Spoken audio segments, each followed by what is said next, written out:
¿Qué tal, amigos? En esta ocasión les traemos una entrevista con el cronista de Nochistlán y pues algunas cosas que tal vez desconocías y no sabías que habían pasado en Nochistlán. Espero sea de tu agrado este video. Si te gusta, compártelo, dale me gusta y comenta de dónde nos mira. Saludos para todos, bendiciones para todos.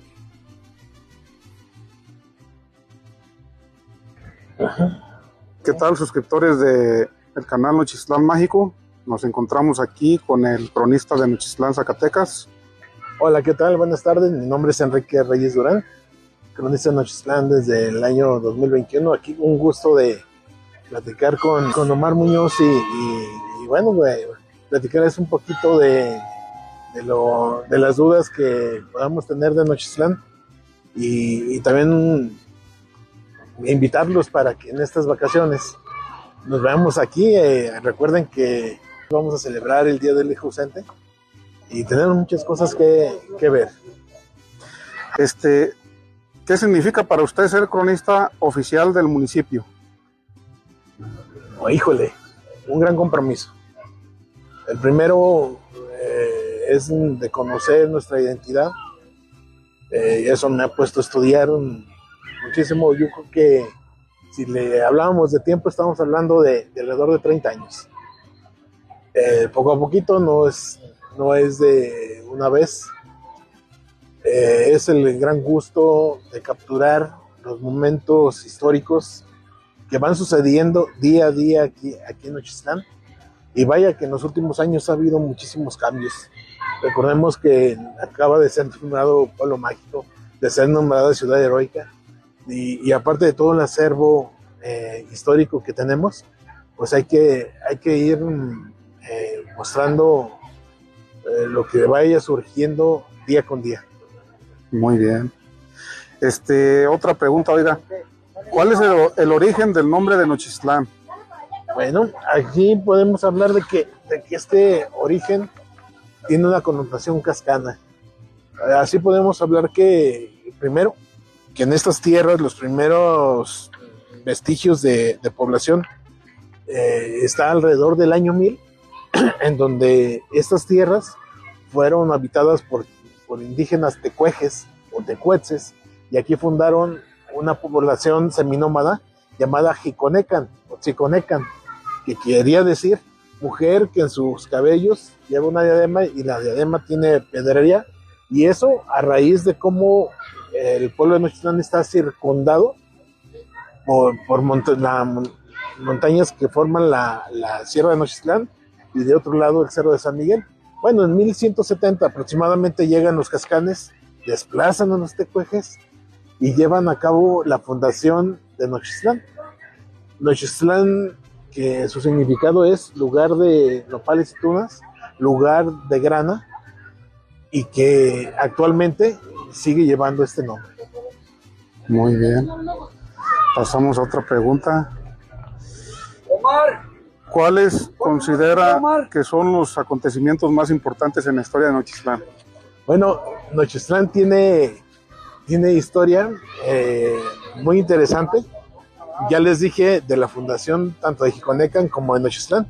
Vemos que en 1530 llegan por primera vez los españoles, en donde estaba al mando Nuño Beltrán de Guzmán, y aquí celebra la Semana Santa, que fueron los primeros 15 días de abril.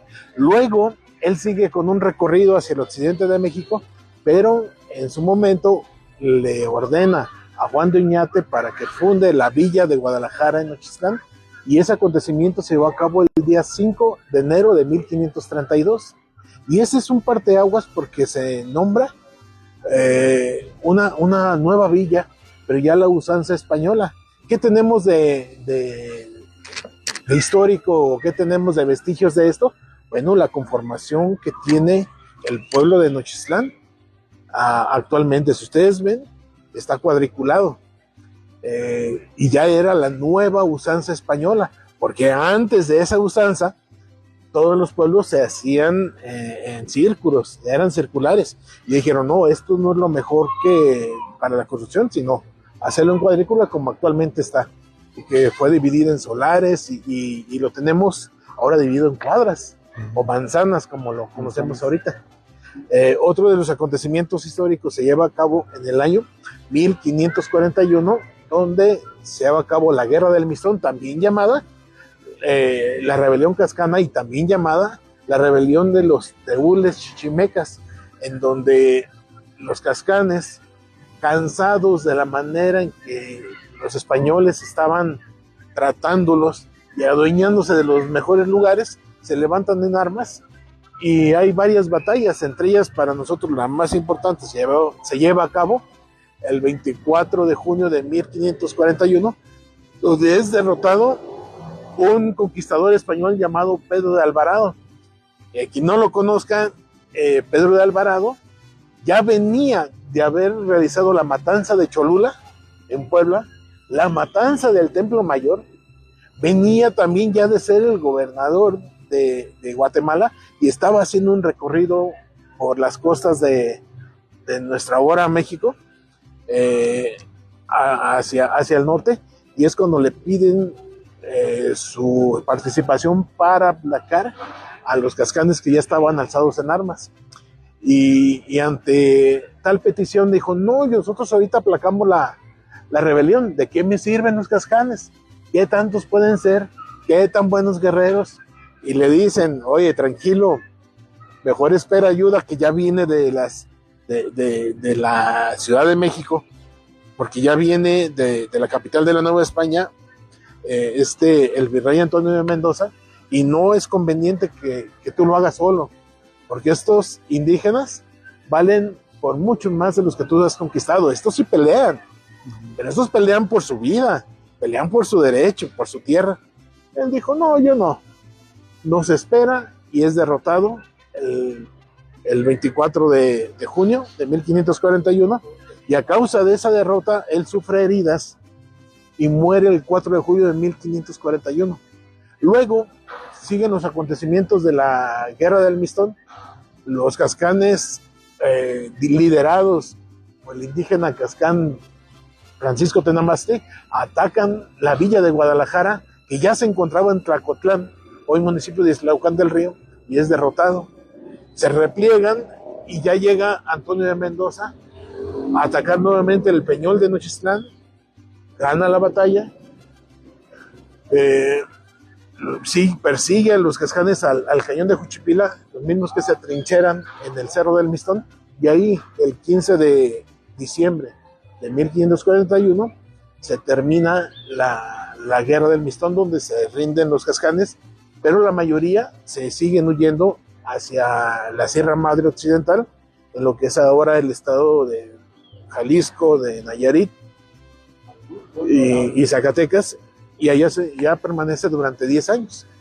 Bueno, pasan los tiempos, nada más después de casi 10 años, para que pueda volver a su tierra, porque ya no pudo regresar a Nochistlán.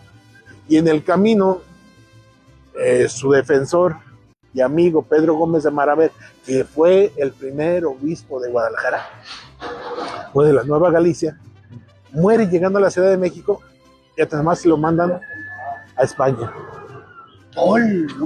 Lo mandan ahí a encerrar, sin amigos, sin traductores, sin nada. Pero ahí conoce a Fray Bartolomé de las Casas, y es quien lo apoya para que el día 1 de julio de 1556, lleve a cabo la presentación de los alegatos. Voy a corregirle el día, es 1 de julio de 1555. Y este ejercicio legal que hace ante la Corte Española, donde él hace el reclamo de todo lo que ha pasado con los conquistadores en su contra, sirven como el primer ejercicio de los derechos humanos, y eso provoca que a los indígenas se les dé mejor trato aquí en la Nueva España. Hasta ahí vamos, donde termina ya la rebelión, y luego ya sigue la colonia. Los vestigios coloniales, pues tenemos muchos. Miren, desde la creación de la iglesia de San Francisco de Asís, la iglesia de la Virgen del Rosario de Toyagua, el templo de San Sebastián, el acueducto, los arcos, son parte ya de la colonia. Y aunque Nochislán fuera nombrado pueblo de indios, pues su desarrollo fue muy bonito, donde las tradiciones cascanas pues se fueron mezclando con todas las enseñanzas que venían con el catolicismo. Y bueno, llegamos a otro momento histórico.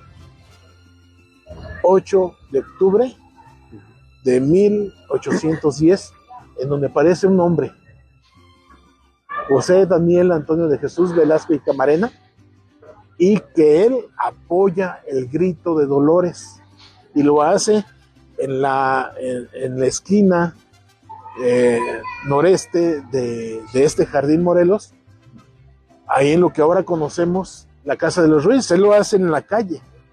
Ahora está colocada una placa emotiva y que representa cómo en Nochislán también se participa en la Guerra de Independencia. Daniel Camarena lucha al lado de Hidalgo, participa, entre otras cosas, en tomar la parte sur del estado de Zacatecas, y luego en la batalla de Puente de Calderón, que tristemente se pierde con el general Félix Calleja del Rey, y luego hacer su recorrido hacia el norte. A Daniel Camarena se le vuelve a pedir que esté en el cañón de Cuchipila, pero es traicionado, es detenido y se le lleva a la ciudad de San Juan de los Lagos, para luego enviarlo a la ciudad de Lagos, y ahí, bajo un juicio sumarísimo, se le condena a muerte, y se le da muerte el 22 de febrero de 1811. Aunque fue corta, su carrera militar como insurgente también fue significativa. Luego vamos en otro hecho histórico de Nochislán, que se da el 13 de mayo de 1864, en donde un país dividido entre conservadores y liberales, ya se había terminado la Guerra de los 3 años, ya había ganado la fuerza liberal, y Nochislán abrazaba esa fuerza, ese sentimiento liberal. Y es entonces cuando llega la segunda intervención francesa, y después de la batalla del 5 de mayo en Puebla, y después de la segunda andanada de los franceses, se toma la Ciudad de México, se toma gran parte del país, también se ataca a Nochislán. Sin tomar en cuenta que Nochislán, con sus defensas y con sus propios medios, con lo que tenían, le hizo frente a un ejército, el mejor del mundo en ese momento, con 2,000 soldados franceses y 800 traidores que abrazaban a la fuerza de los conservadores. Atacan ese día, ese viernes 13 de 1864, y toman Nochislán. Pero se encontraron con algo. Hubo valientes. Esos 104 nochislenses que fallecieron ese día fueron motivo para que a Nochislán se le nombrara como ciudad heroica, y ese reconocimiento lo recibe Nochislán hasta el año 2015, y tenemos un monumento conmemorativo que ya cumplió 100 años a un costado de la iglesia de San Francisco de Asís, en donde se conmemora esa valentía de los nochislenses. Y podemos ver otros momentos históricos, como la Revolución Mexicana, donde Nochislán prefirió no ser parte de ningún bando, porque ya venía de un momento muy crítico, como fue el año llamado el año de la Francia, que era el año de la invasión. Pero sí hubo nochislenses que participaron en la Revolución Mexicana, de uno u otro bando. Pero sí les podemos decir que se quiso tomar Nochislán por un capitán o coronel Arenales, y lo quiso hacer en el mes de julio de 1913-1914, y aquí encontró su muerte. La encontró porque Nochislán, aunque era pequeño, tenía su defensa. Y tuvimos a un gran personaje de las ánimas, llamado Cleofás Melendres, que tuvo a bien hacerle un disparo en contra de Arenales, y le tira y le pega entre ceja y ceja, y ese sería otro momento histórico que se queda marcado. Uno más de una triste memoria fue los hechos que sucedieron durante 1927 dentro de la guerra cristera. Y ustedes ven, ¿hubo cristeros en Nochitlán? Sí. Fueron nombrados Vicente Jiménez, Juan Yáñez, Tirso Jiménez, Arcadio Jiménez, Francisco Jiménez, que estuvieron luchando. Hay muchos más, son los que ahorita lo recuerdo. Y pensando en que estos hombres lucharon por un ideal que ellos tenían, llegaron a tener más de 30 combates, unos grandes, otros pequeños, pero todos peligrosos.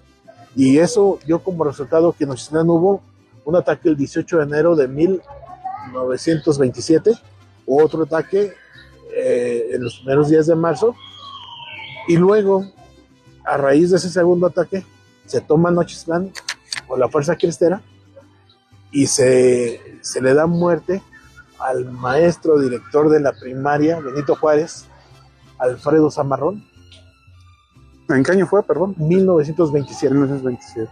Y luego todos vamos a recordar que ese mismo año, pero en el mes de abril, se detiene, se tortura y se le fusila al señor cura Román Adame, que ahora es San Román Adame Rosales,